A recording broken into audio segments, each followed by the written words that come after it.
Pronto, vamos lá. Então, hoje nós vamos continuar com literatura. Só lembrando que vocês têm mais um capítulo aí do Ateneu, mais dois, né, para fazer essa semana, não esqueçam. Pedro, bom dia, chegou também. O pessoal está entrando ainda. Quem é? Deixa eu ver. Ok. Então, peguem literatura, página 14. Nós vamos ver algumas tretas, alguns detalhes, algumas coisas que eu não coloquei na videoaula, para completar o conteúdo. Então, peguem aí literatura, página 14, aí vocês me deem um ok de que vocês estão com o livro em mãos. Espero que vocês tenham assistido a videoaula. A partir da semana que vem não vou mandar mais videoaula, vocês vão ter suas aulas ao vivo mesmo. Ok, Kaique? E logo, logo a gente já vai ter prova mensal, porque nós estamos terminando os conteúdos aí. Então, vamos lá. Todo mundo pegou o livro? Só o Kaique? Na página 14, começa com o Oswald de Andrade, né? Se vocês viram na videoaula, o Oswald de Andrade, ele foi casado com a Tarsila do Amaral, primeiro, né? E os dois fizeram vários trabalhos juntos. Vocês viram lá nos manifestos, os quadros que ela fez, o Manifesto Pau Brasil, ela fez a bandeira lá, com escrito Pau Brasil no meio. Então, eles trabalharam juntos por um bom tempo. Só que por 3 anos eles ficaram casados, né? Trabalharam juntos por mais tempo. Mas aí a Patrícia Galvão, que era uma menina jovem de 18 anos, empolgada com a literatura, começou a ajudar eles, a escrever com eles e ficar junto com eles, até que ela se envolveu com o Oswald de Andrade. Então, o Oswald de Andrade se separou da Tarsila e casou com a Pagu. Mas, nesse meio tempo, o Raul Bopp, que está aqui também, nessa página, não, acho que não, era apaixonado pela Pagu também. E ele tinha feito aquele poema, que eu coloquei nos slides, eu acho, O Corpo de Pagu, fez em homenagem para ela, e ele que lançou esse apelido para ela. Ela ficou conhecida como Pagu, porque esse poema que ele fez foi publicado em jornal, foi lido na Semana de Arte Moderna, e ele achava que o nome da Patrícia Galvão fosse Patrícia Goulart, por isso que ele chamou ela de Pagu, né? Na verdade, seria Patrícia Galvão. E aí ela ficou conhecida como Pagu. O Oswald de Andrade, então, resolveu... que lindo, né? Apaixonado por ela, nem sabia o nome. Acho que ela...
fofo. O casamento no cemitério, fofo. Uma boa ideia, né? Assim, de repente, economiza até, não precisa de tantas flores, já tem tantas lá, né? É uma coisa diferente. O Mário de Andrade, ele escreveu Macunaíma, que ficou muito famoso aí por ser um livro muito diferente. O Macunaíma virou filme também, tá? Então, existe um filme. Ele chamou Macunaíma de uma rapsódia, que é um termo... Os convidados já estão lá também, que horror. Ai, ai. Não precisa nem relembrar a memória dos avós, nem nada, né? Já faz com eles ali mesmo, em presença. Corpo presente, mais ou menos, né? Então, o Macunaíma, Rapsódia, sim, porque o Mário de Andrade, ele era músico também. Eu comentei isso na Semana de Arte Moderna, né? Que ele apresentou a parte musical também na Semana de Arte Moderna. E rapsódia significa algo que é feito com improviso. E aí ele usou também a temática de inspiração folclórica e várias coisas assim justapostas. Então é bem diferente de ler Macunaíma, né? É uma história muito incomum, ainda mais naquela época. Então vocês têm na página 15 um resumo do Macunaíma. Podem acompanhar lá, ó. Seu enredo conta as aventuras de Macunaíma e seus irmãos, Manape e Jiguê, indígenas da tribo dos Tapanhumas. Os irmãos vagam pelo Brasil até o momento em que Macunaíma toma Si, a mãe do mato, à força, tornando-se com esse feito imperador do mato virgem. Então ele abusa dela, né? Dessa relação nasce um filho, mas Si morre no parto, né? Tragédia. E aí, ok, o filho de Macunaíma se transforma na planta de Guaraná e Si torna-se uma estrela no céu. Antes de morrer, Si dá para Macunaíma um amuleto, a Muiraquitã, que o herói perde. A partir de então, inicia-se uma aventura para recuperar o amuleto, o qual Macunaíma descobre estar nas mãos de Venceslau Pietro Pietra, o gigante Piayamã, que mora em São Paulo. Recuperando a Muiraquitã, o guerreiro retorna à sua terra. Em uma derradeira aventura, envolvendo a deusa Sol, de nome Vei, Macunaíma é mutilado em uma armadilha e transformado em uma constelação da Ursa Maior. E aí, o que vocês acharam dessa história? Uma viagem, né? Uma coisa assim muito diferente. E então, vocês imaginem que chamou atenção, né? Chocou o público na época. Então, uma coisa bem diferente. Imaginem o filme, né? Uma coisa ok. Bom dia, Carlos e Laura. E aí nós temos também o livro dele, que também ficou muito popular, Amar, Verbo Intransitivo. Bom dia, Carlos. Então, como nós estamos estudando transitividade verbal, pensem bem, amar é um verbo intransitivo?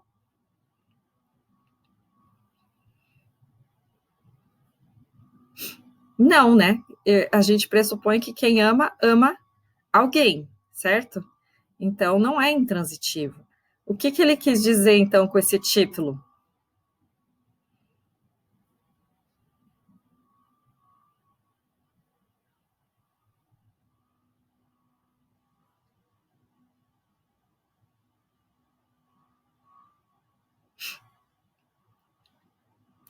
É, mais ou menos, Gustavo. Que já é o suficiente, não sei. Aqui é mais o seguinte, eu vou explicar para vocês a história, acho que vocês vão entender melhor o título, né? Então, e era livro lido pelo ensino médio na época também. Nesse caso, é assim, tem um personagem principal, que agora eu não me lembro o nome, eu tenho esse livro em casa, mas não lembro. E o pai dele contrata uma professora particular para ele, que é uma alemã mais velha, braba, né? Chamada Fraulein, chama de Fraulein, para dar aulas para o rapaz. E ele pensa que ela é uma professora particular, só que o pai dele queria é que ela ensinasse ele a vida sexual. Então, vocês imaginem a surpresa do menino e como é que isso tudo se desenrola nessa história, né? Como ela era uma senhorinha alemã, então, por que amar, verbo intransitivo, né? Entenderam aí a ideia? Misericórdia, pois é. Exatamente, você não precisa de um complemento. É por esse título, né? Dá até para. Já pensou se ele entra na lista do vestibular de novo? Pois é. Então, a gente já está lendo um livro que vai ter coisas, né, assim, diferentes, traumatizada. Pois é, então. Era assim, justamente porque você tem que aprender a amar sem um complemento, entendeu? Fica um negócio assim diferente. Bom, o Manuel Bandeira é mais tranquilo, né?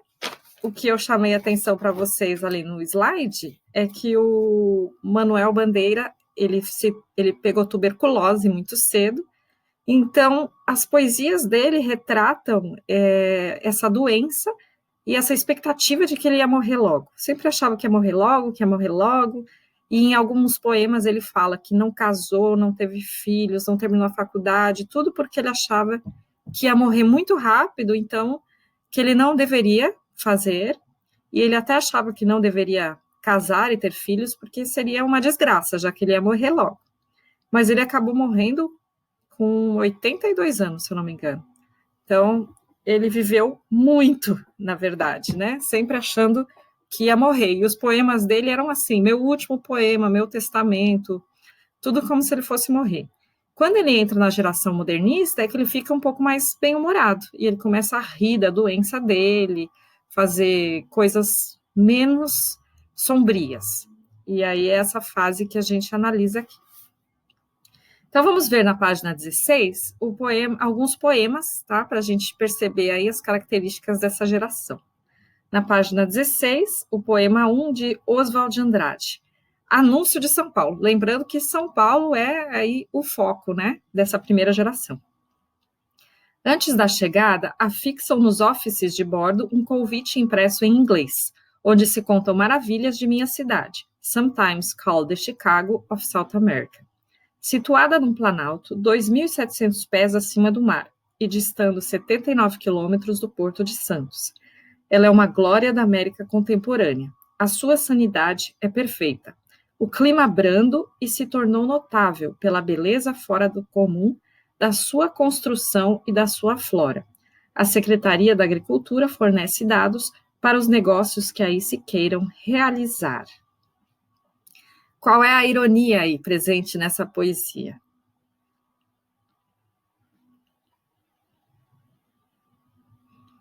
Percebem alguma ironia aí? O que ele faz aí que muda um pouco?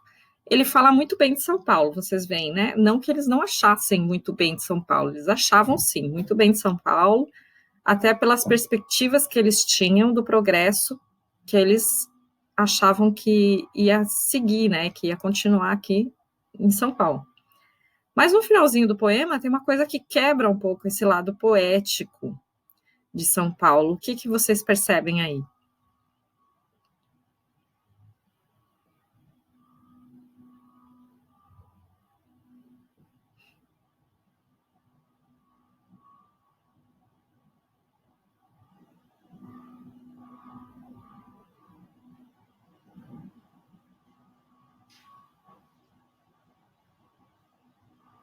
A Secretaria da Agricultura. É, exatamente, porque ali ele faz como se fosse uma propaganda de São Paulo só para realizar negócios. Então, como se tudo de bom que se falasse fosse uma mera comercialização de São Paulo. Então, é a comercialização de São Paulo que ele quer chamar atenção aí, né? E que fez com que São Paulo ficasse super populosa, né? As pessoas vinham para negócios, né? Ok, então essa é a resposta da 1. Vocês, claro, a gente pode olhar algumas outras características aí. Ele tem a língua inglesa misturada, né? Vocês lembram que o Oswald de Andrade era um cara viajado, culto, queria usar influências estrangeiras na poesia. Então, não é uma poesia quadradinha, na métrica, né? Nessas coisas, é uma poesia bem moderna. A 2 é um trecho daquela obra Memórias Sentimentais de João Miramar. É uma obra bem estranha e difícil de ler. Eu coloquei um trecho também na videoaula, mas vamos ler esse pedacinho aqui para vocês perceberem o estranhamento que ela causa. A costa brasileira, depois de um pulo de farol, sumiu como um peixe. O mar era um oleado azul. O sol afogado queimava arranha-céus de nuvens. 2 pontos sujaram o horizonte, faiscando longínquos bons dias sem fio. Os olhos hipócritas dos viajantes andavam longe dos livros, agora polichinelos sentados nas cadeiras vazias. É um pouco complicado de entender o que está acontecendo, né? Mas, assim, a ideia deles com esse tipo de livro era realmente chocar. Quando o Oswald de Andrade fez essa obra, ele mesmo disse que ele fez ela em forma de flashes, como se fossem fotos. Por isso que elas parecem um pouco sem sentido, que é como uma foto sem a imagem. Então, a gente tem que imaginar. Então, a costa brasileira, um pulo, farol, peixe. É como se ele tivesse visto essas imagens e colocado elas juntas, num flash. Então, assim, às vezes é possível entender algo do que ele está falando, mas tem que ir devagar, assim. Não era a intenção deles também que a gente conseguisse entender tudo. Eles queriam mesmo fazer uma literatura diferente que chocasse, né? O sol afogado queimava arranha-céus de nuvens. Então, você tenta imaginar isso. Poderia ser o reflexo do sol, né? Queimando, batendo nos arranha-céus, voltando para as nuvens. Então, uma imagem que se vê e que se tira uma foto, tá? Então, aqui a resposta correta é a aproximação do texto literário à prosa cinematográfica, então estou falando aqui do cinema, caracterizada pela simultaneidade de imagens, tá? Imagens simultâneas, por isso que a gente tem dificuldade em entender. Tanto é que em alguns capítulos ele coloca, por exemplo, o que está escrito na placa que ele viu, a imagem que ele viu, o convite que ele leu, a notícia que ele viu, então tudo isso vai fragmentado assim. 3.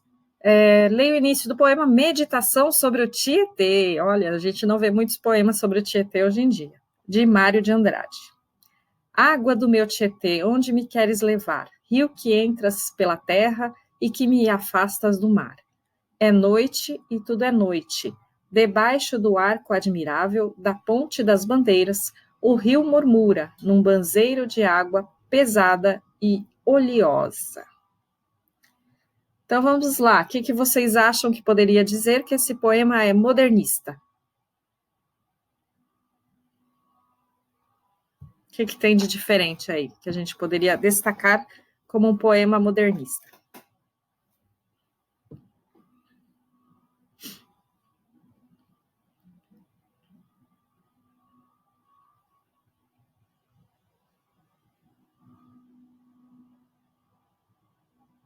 A falta de uma métrica. Isso, nós podemos começar pela forma, né? Vocês veem que, inclusive, parece uma narrativa de vez em quando, né? Tem as frases com ponto final.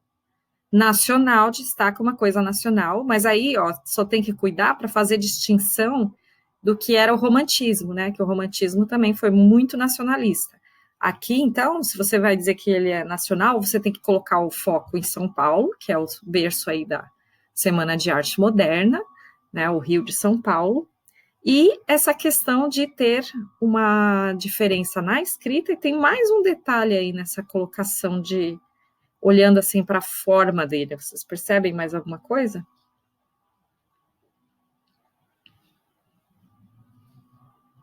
Não? Observando a forma da escrita?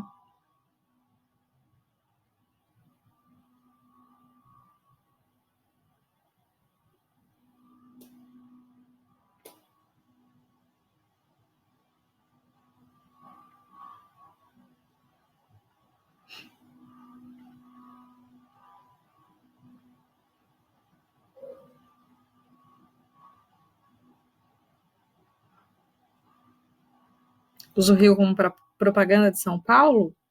Ok, sim. Aí nós estamos no conteúdo, né? Quanto à forma, isso aí também pode ser usado. Eu queria mostrar para vocês que no terceiro verso tem um travessão, como se fosse uma conversa entre duas pessoas, e eles usavam isso, diálogo, né? Uma mistura de prosa com poesia que deixava os mais tradicionais bem nervosos, né? Tanto é que depois desse diálogo, digamos assim, vem o texto que parece prosa. Então, tudo isso perturbava, né, os antigos, os tradicionais. São características modernistas. Vocês acham que o tom desse poema é alegre, melancólico ou épico?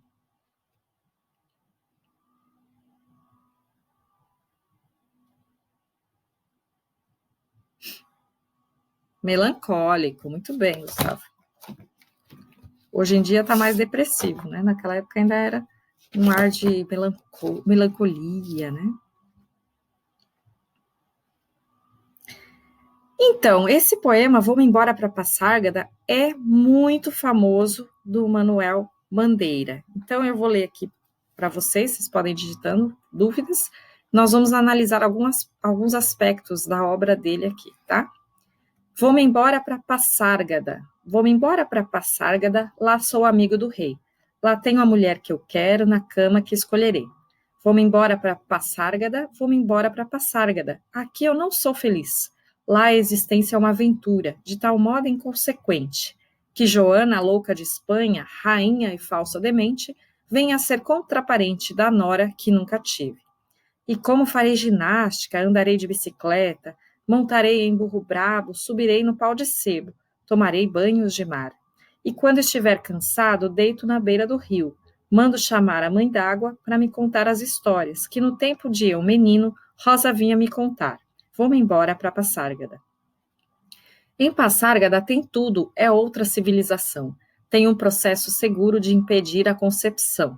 Tem telefone automático, tem alcaloide à vontade. Tem prostitutas bonitas para a gente namorar.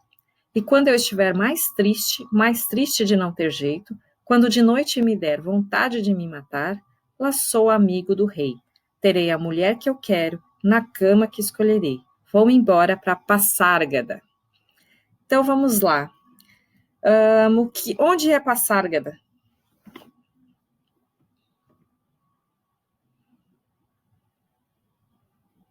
Isso, mas aqui no caso, existe uma cidade com esse nome.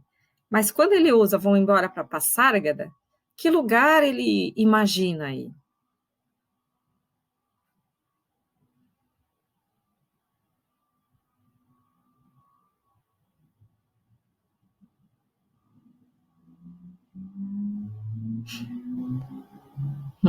Uma praia. Que mais? Portugal. Na verdade, eu não estou esperando um lugar específico. Eu estou querendo que vocês pensem na ideia que está por trás de Passárgada. É, o paraíso, isso aí, Beatriz. Ele quer um lugar perfeito, ideal, né? Então, ele está descrevendo Passárgada como esse lugar perfeito. Perfeito para os problemas que ele tinha, né? Então, pensa bem. Ele fala muito de que ele vai ter a mulher que ele quer. Então, olha só, ele não se casou, né? Porque ele achava que ia morrer logo. E, né, em 1920, 1930, isso causava algumas dificuldades para ele. Aqui, uma tristeza, provavelmente, que ele menciona no último, né? Quando ele está triste, sozinho, com vontade de se matar. Nessa cidade, ele poderia ter uma mulher para o acompanhar. Outra coisa que aparece aqui é que ele não teve nora, ele não teve filhos, né? Então é uma outra coisa que ele destaca ali na segunda estrofe. Aí na terceira, farei ginástica, andarei de bicicleta, subirei no pau de sebo. Imagina um tuberculoso subir no pau de sebo. Então, na verdade, ele está falando de várias diversões que ele deixou de ter por causa da doença, né? O fato de fazer ginástica, andar de bicicleta, todas essas coisas. Provavelmente ele nem banho de mar tomou porque achava que ia piorar. Então, e ao mesmo tempo, assim, ao lado dessas brincadeiras que ele não participou, ele lembra das historinhas que ele ouvia na infância. Então, isso ele quer que permaneça em Passárgada, né?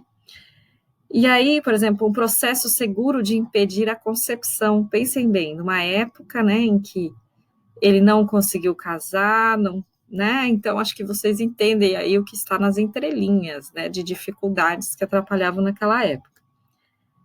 E aí a questão do desejo da morte, que provavelmente passou pela cabeça dele muitas vezes por causa dessas privações devido à doença, né? E aí aqui ele diz assim, qual o gênero literário predominante no poema? Então, assim, é uma poesia, mas o que parece esse texto? Ele parece uma poesia?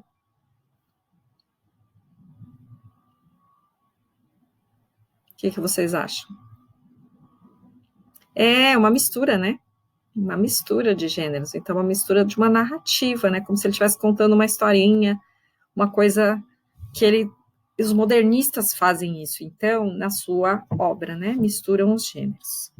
E aí, na 5, tem um poema desses, que eu até pus na videoaula, o último poema, que foi escrito, acho que uns 40 anos antes de ele morrer, né? Assim, eu quereria meu último poema, que fosse terno, dizendo as coisas mais simples e menos intencionais. Que fosse ardente como um soluço sem lágrimas, que tivesse a beleza das flores quase sem perfume, a pureza da chama em que se consomem os diamantes mais límpidos, a paixão dos suicidas que se matam sem explicação. Então, ele queria um poema forte, pelo jeito, né? E aí, o uso desse linguajar é modernista, né? Tipo, a paixão dos suicidas que se matam sem explicação, provavelmente era uma coragem que ele buscava em si mesmo, né? Mas ele queria a beleza das flores quase sem perfume, ardente como um soluço sem lágrimas, né? Então, são muitas emoções aí que ele gostaria que seu último poema passasse. E aí nós temos um verdadeiro ou falso aqui, né? O poema apresenta como característica o uso do coloquialismo. Então, isso sim, isso é bem típico da poesia modernista, alguns termos mais do dia a dia, menos formais. A simplicidade dos versos esconde aspectos profundos da existência humana, como o tema da morte. Sim, né? Bem típico da poesia dele. A ironia, uma das marcas mais expressivas da poética de Manuel Bandeira, está presente no poema. A ironia não é uma das marcas mais expressivas do Manuel Bandeira, ela é mais expressiva em Oswald de Andrade. E o tema da ausência está presente nos 3 versos finais do poema. Não, né? Não, é falsa. Vamos dar mais uma olhada em alguns textos modernistas. Espera que eu anotei a página aqui. Aqui, seguindo mais para frente. Na hora de estudo, que essa hora de estudo é bem grande. Deixa eu ver aqui o que a gente não fez. Aqui. Oswald de Andrade, página 25, exercício 9. Peguem lá, 25. Na hora de estudo ali, exercício 9, tem um poema dele. Deem um ok aí se vocês acharam.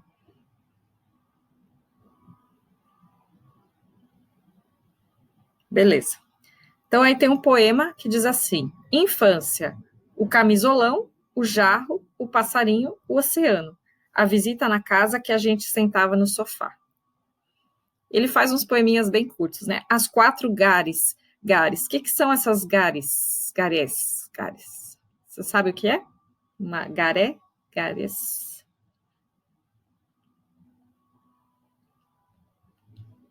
E aí essas estações, beleza. As 4 estações. Muito bem.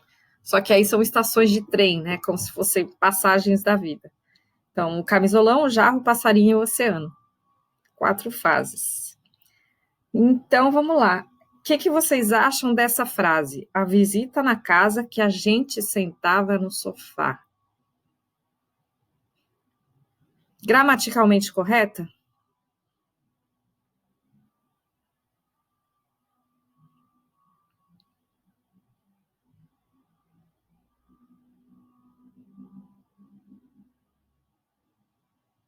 Acha que não?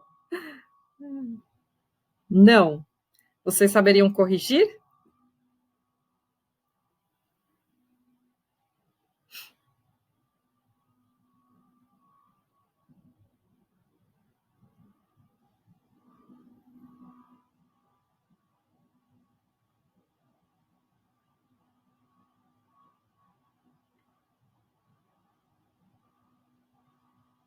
Vamos ver aí.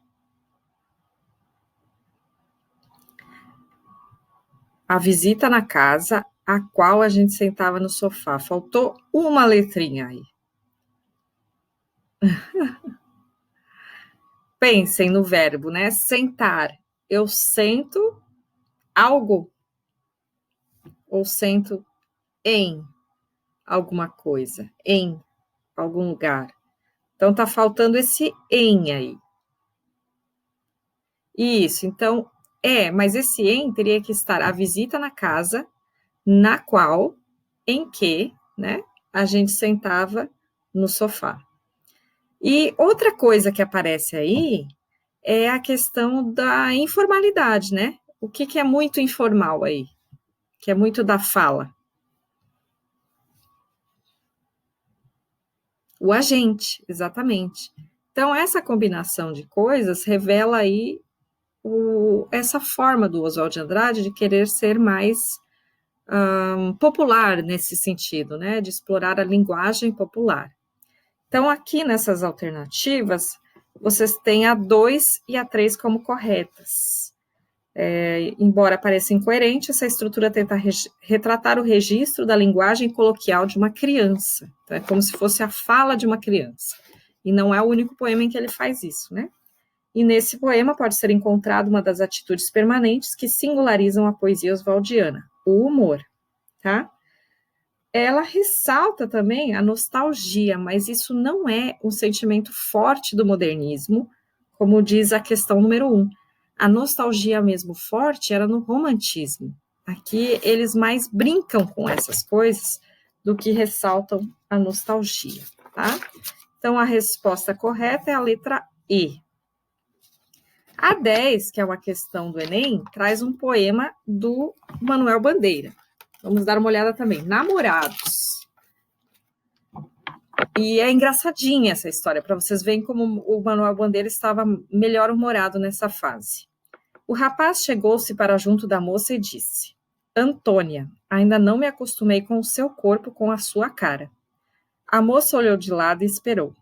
Você não sabe quando a gente é criança e de repente vê uma lagarta listrada? A moça se lembrava. A gente fica olhando. A meninice brincou de novo nos olhos dela. O rapaz prosseguiu com muita doçura. Antônia, você parece uma lagarta listrada. A moça regalou os olhos, fez exclamações. O rapaz concluiu. Antônia, você é engraçada. Você parece louca. Muito romântico, né? Esse diálogo entre o rapaz e a namorada. Então, aqui a gente vê esse estilo modernista. Se eu colocasse uma poesia do romantismo e essa poesia ao lado, eu acho que vocês conseguiriam, né, perceber e destacar aí as diferenças, de que no romantismo era aquela mulher idealizada, aquela coisa maravilhosa, e esse aqui, vocês veem que não, né, ele chama a namorada de uma lagarta listrada. Isso é o seguinte, porque o colchete indica que o verso não coube aí, porque deveria ter continuado em cima até o fim da linha. Como não coube, se coloca um colchete embaixo. Entendeu? É isso, dá um tab ali, coloca um colchete para indicar que é a continuação do verso anterior.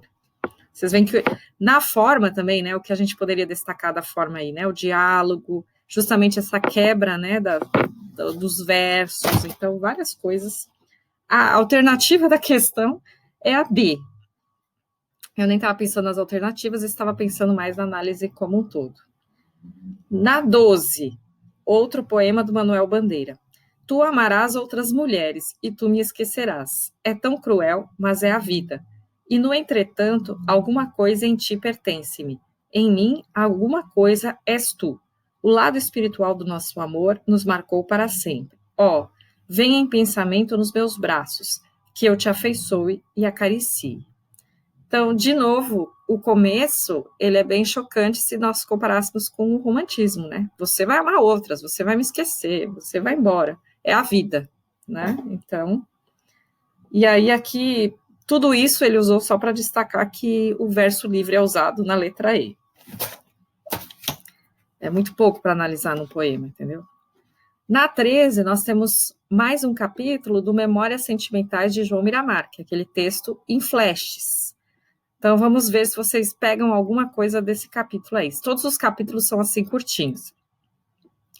Coração esperançava o esperançoso. Começo claro da noite cidadina. Retalhos grandes de nuvens e duas estrelas vivas. Trem rolava com minha estrela, bordando a vida fabricadora. Do Brás à luz, rolar estrelava o hotel suíço. Se eu pedisse, resuma o capítulo, o que vocês diriam?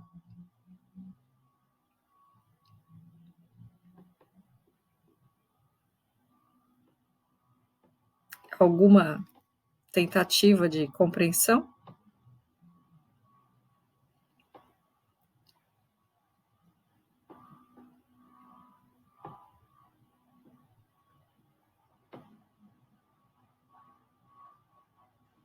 Era um casal?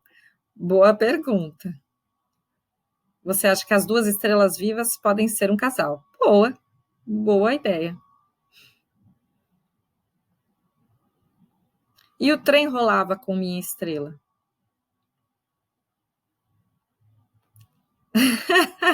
Acho que ainda não era tão sujo. Isso, eu pensei nisso, do trem rolava com minha estrela, uma forma de dizer que alguém estava indo embora, né? Bordando a vida fabricadora do brás à luz. Poderia ser. Ou ele estava no trem e a estrela fica longe, né? Então a imagem que ele tem é de que ela vai rolando, o trem rola com a estrela dele, né? Quer dizer, ele que parte, indo do brás à luz. Várias possibilidades, né? A gente identifica que está em São Paulo, não é? Isso a gente identifica. E que tem algumas marcas aí do lugar. Acho que ao contrário fica mais bonitinho. Ok. Então, vamos lá. Aqui, a característica que não está presente é o emprego constante de regionalismos, tá? Dessas alternativas. O resto tem a influência das vanguardas europeias, né? Que está muito forte ainda, abolição da pontuação, valorização dos neologismos, né? Palavras novas, e o fim das fronteiras entre prosa e poesia. Todas essas estão certas, menos a letra A. Deixa eu ver o que mais eu marquei aqui para nós. Sim. Virando a página, vocês têm na página 28 uma de associar as obras aos autores, que é o exercício 17. A única coisa estranha aí é que são 5 obras e 4 autores. E está faltando um nessa lista. Então vamos lá. Vocês gravaram já, acharam, né? Página 28, exercício 17. Vocês já gravaram de quem é Memórias Sentimentais de João Miramar? Oswald de Andrade. Isso. Macunaíma.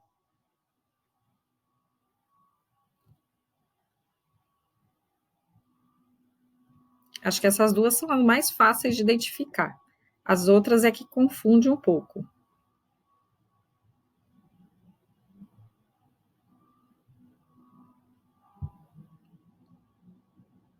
Mário de Andrade. Isso.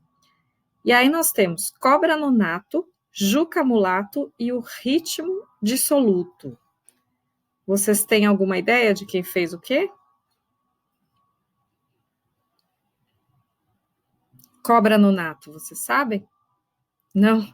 Então, Cobra Nonato é uma obra que também mistura folclore e é do Raul Bopp. Isso, Kaique.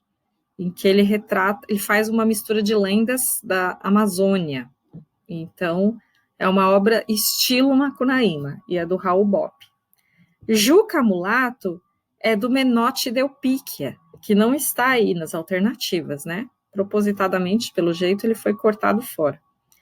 E o Ritmo Dissoluto é um livro de poesias do Manuel Bandeira. Então, as alternativas ficam 3, 5, 1 e 2. Acho difícil eles cobrarem isso hoje em dia, essa questão de memorização, porque essas questões geralmente são mais antigas, da época em que você memorizava muito as informações, mas não compreendia tanto o que isso significava na escrita. Um exercício que eu achei interessante, está na página 29, é a questão 18, em que há uma comparação entre a descrição do Macunaíma e a descrição da Iracema, que seria, né, obra modernista e obra romântica, para a gente ver as diferenças. Então, olhem o texto 1, que é a descrição do Macunaíma. No fundo do mato virgem nasceu Macunaíma, herói de nossa gente. Era preto, retinto e filho do medo da noite. Houve um momento em que o silêncio foi tão grande, escutando o murmurejo do Uraricoera, que a Índia, Tapanhumas, pariu uma criança feia. Essa criança é que chamaram de Macunaíma. Já na meninice fez coisas de sarapantar. De primeiro, passou mais de 6 anos não falando. Se o incitavam a falar, exclamava: "If, ai, que preguiça!" e não dizia mais nada. Não, nós não vamos ler Macunaíma, não está na lista dos vestibulares este ano. E aí, o que vocês acharam? Eu nem preciso ler a descrição de Iracema para vocês fazerem aí uma comparação, né? Que diferenças aparecem na descrição do Macunaíma? Que tipo de bebê é esse?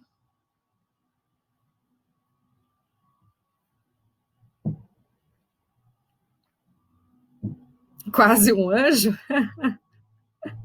Pois é, um bebê feio. Quem descreve um bebê feio, né? Então, isso é muito modernista. A Iracema era maravilhosa, perfeita, não tinha defeitos, né?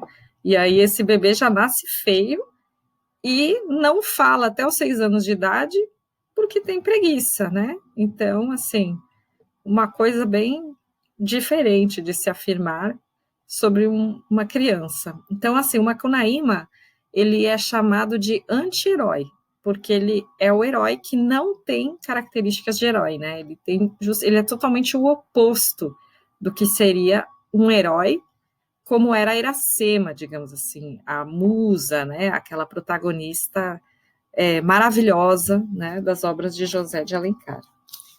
Então, aqui, se vocês quiserem acompanhar as alternativas, os textos 1 e 2 apresentam uma temática bem brasileira, pois problematizam de forma sarcástica a constituição da etnia brasileira. Aí a questão é falsa, porque em Iracema não era sarcasmo, né? Eles realmente queriam destacar a Índia, né, com o português como origem do Brasil. Então é falsa. Em Iracema, Alencar segue o estilo romântico e descreve a protagonista com esmero, mas contraria a estética do seu tempo quando a idealiza. Não, né? Falso, porque no romantismo era normal idealizar. Mário de Andrade aborda a mesma temática de José de Alencar, mas descreve o protagonista de sua Rapsódia de maneira crítica, obedecendo às tendências do modernismo. Isso, verdadeira. A Macunaíma, o resgate da cultura nacional, quando o autor se utiliza de uma linguagem representativa do falar brasileiro e retrata o protagonista como um herói sem nenhum caráter. Então, sim, isso aí é um resgate da cultura nacional. Inclusive, vocês viram ali, se o incitavam a falar, seria um SE, né? Mas ele começa a escrever como as pessoas falavam. Ainda que Macunaíma retome o romance de José de Alencar, dele difere, uma vez que apresenta uma concepção idealizadora e ufanista do homem brasileiro. É claro que não, né? Idealizar o homem brasileiro seria chamá-lo de feio? Não, né? Então, fechamos aqui nossa aula. Alguma dúvida?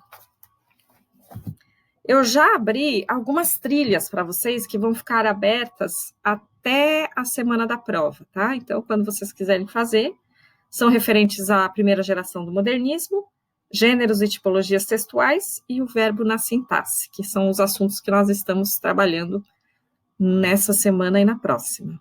Alguma dúvida? Nosso último minuto de aula. Tudo certo? Deixa eu ver se a gente tem mais algum encontro essa semana. Não, né, gente? Olha só semana que vem.